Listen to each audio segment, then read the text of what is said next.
App base चलाते हैं और न्यूज़पेपर भी यहाँ से चलते हैं यूनिक, और डिजिटल मीडिया भी है सांझे दैनिक है। और हमारा मोटो है पॉजिटिव न्यूज़, इंफॉर्मेटिव न्यूज़। हमारा लोगो वही है कि हम पॉजिटिव न्यूज़ ही देते हैं, नेगेटिव नहीं देते, और इंफॉर्मेटिव, लोगों को इन्फॉर्मेशन चाहिए। तो कहाँ अच्छी चीज़ हो रही है उसको ज़्यादा उजागर हम लोग कर रहे हैं। बहुत सी चीज़ ऐसी जिसको मतलब लोगों के माइंड में इतनी आती नहीं है कि मोदी क्यों कर रहा है। हम ऐसे सोच रहे हैं कि 24 में BJP will take more than 400 seats. Why? तो 2 पॉइंट है, एक इकोनॉमिक और दूसरा टेररिज्म, जिसके बल पे मोदी 400+ सीट ले सकते हैं। क्योंकि एक 84 में ऐसा हुआ था, उस टाइम एक फीलिंग्स के हिसाब से जो एसेसिनेशन हुआ इंदिरा गांधी का, उस टाइम इसी वजह से कांग्रेस को 400 से प्लस सीट मिली थी। अभी जो चीज़ चल रही है देश में वो जाति जाति का राजकारण नहीं रहेगा, लोगों को इकोनॉमी और सुरक्षा, और जिस तरह से बीजेपी चल रही है हमको ऐसा लग रहा है कि पॉइंट के ऊपर BJP will take 400+ seats in 24। ऐसा हम लोग अभी वही पॉइंट के ऊपर हमें सब बेटर अभी हम लोग चला रहे हैं। जिस हमने इन्वाइट किया मोदी को, क्यों किया है, ब्रिक्स का क्या है, इंडिया की अभी पोजीशन है। अब तो बहुत ज़्यादा आप लोगों ने यूपी में भी बहुत अच्छी तरह से सब नज़दीक से देखा है। मैं पूछना चाहूँगा, आज का जो पॉलिटिक्स सिस्टम ऐसे चलता, जाति ज्ञाति के बल पे चलता था पॉलिटिक्स। आज भी बहुत सो ऐसा लग रहा है कि जाति ज्ञाति, मेरे किस जेब में इतना वोट है, वो जो सोचते हैं उसकी पोजीशन क्या होगी नेक्स्ट 3 इयर्स में आपके हिसाब से?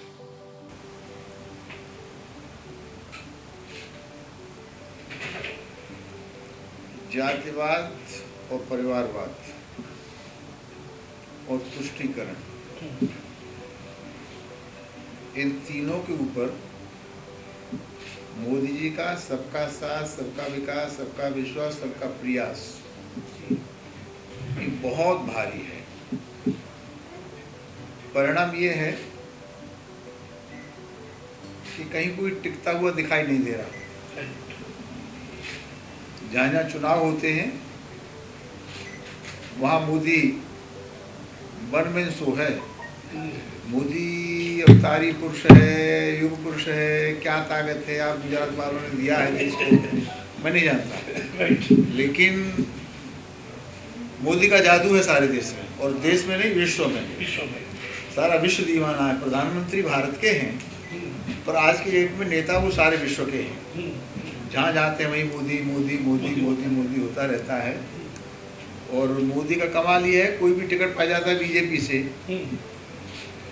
तो वो विजय प्राप्त कर लेता है। मोदी के नाम अगर से बहुत दुर्भाग्य न हो उसका तो जीत उसके करीब होती है और वो जीत लेता है।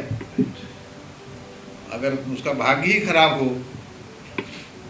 मैं नहीं कह सकता, लेकिन ऐसा अपन बोल सकते हैं साक्षी जी की जिस तरह से गंगा है अपनी, कि गंगा मैया में कुछ भी डालो वो पवित्र हो जाता है, उसके पानी में इसी ताकत है।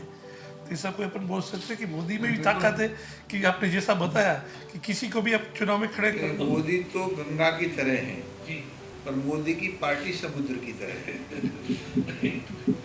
मोदी जिस पार्टी में है वो समुद्र की तरह है।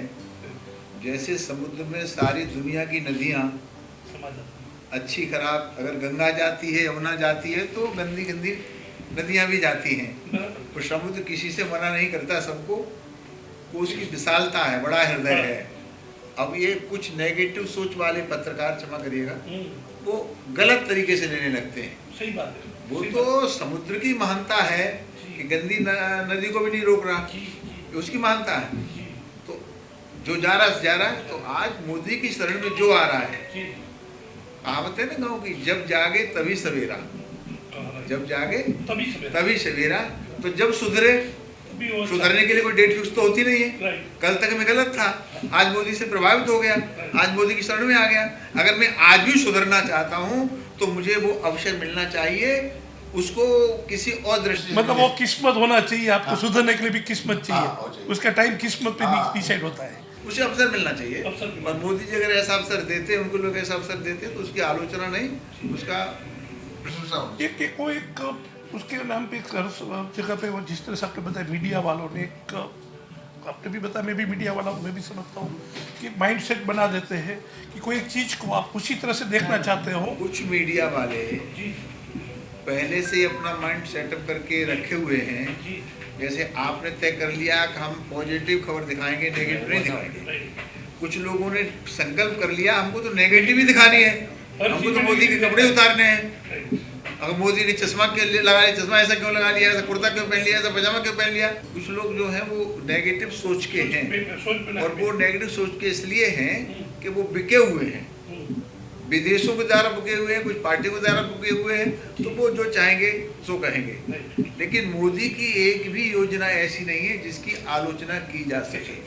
अगर हम प्रधानमंत्री जनधन खाता को देख लें, आयुष्मान भारत को देख लें, सौभाग्य योजना को देख लें, या हमने जो इतना सिलेंडर बांट दिया उसको देख लें, तो कोई आलोचना के लिए कोई जगह है ही नहीं। आप पत्रकार जगत में इतना बड़ा चैनल चला रहे हैं, मेरी भी राजनीति बहुत लंबी हो गई। मैं 35 साल से राजनीति में हूँ, 6 बार से सांसद हूँ लगातार। मैंने आज तक ऐसा देखा ही नहीं। मतलब अन्न इतना बट रहा है कि आजाद भारत में कभी बटा ही नहीं होगा। हमने मोदी से कहा इतना क्यों बांट रहे हो, बोले आपको क्या परेशानी है, बटने दो, गरीब खा रहा है, इतना बट रहा है। और पूरा विश्व को दे रहे हैं, अपने तो खैर अपना तो मिल रहा है, लेकिन ये लोग जो गरीब हारी बीमारी हो जाती है, तो हम लोग पहले प्रधानमंत्री को चिट्ठी लिखते थे कि फला आदमी बीमार है, इसको एस्टीमेट है तो पैसा दे दो। तो मनमोहन सिंह 10,000, 8,000, 7,000, 6,000, 30,000 तो किसी भाग्यशाली को देते थे, 20-30,000 नहीं देते थे। और आज मोदी जी को चिट्ठी लिखो 1 लाख, 1.5 लाख, 2 लाख, 3 लाख, 3.5 लाख, 4 लाख, इतना बांट रहे हैं। कहाँ से आ रहा है? वो कह रहे थे खजाना खाली और इसका खजाना भरा हुआ है। वो कहते थे कि हम तो रुपया भेजते हैं, वो 15 पहुँचते, भंडार में कहीं भोले का भंडार जैसा है, आप कैसा बोल सकते हो। अच्छा, एक चीज मैं पूछना चाहता हूँ, समान नागरिकत्व धारा जो एक नया एजेंडा है, ये सब अपन हिंदुस्तान के लिए कितना जरूरी है, कितना आवश्यक है? अपरिहार्य है, जरूरी नहीं है, अपरिहार्य। इसके बिना भारत का उद्धार हो ही नहीं सकता। एक जनसंख्या नियंत्रण कानून, एक समान आचार संहिता, ये दोनों भारत के लिए अपरिहार्य है।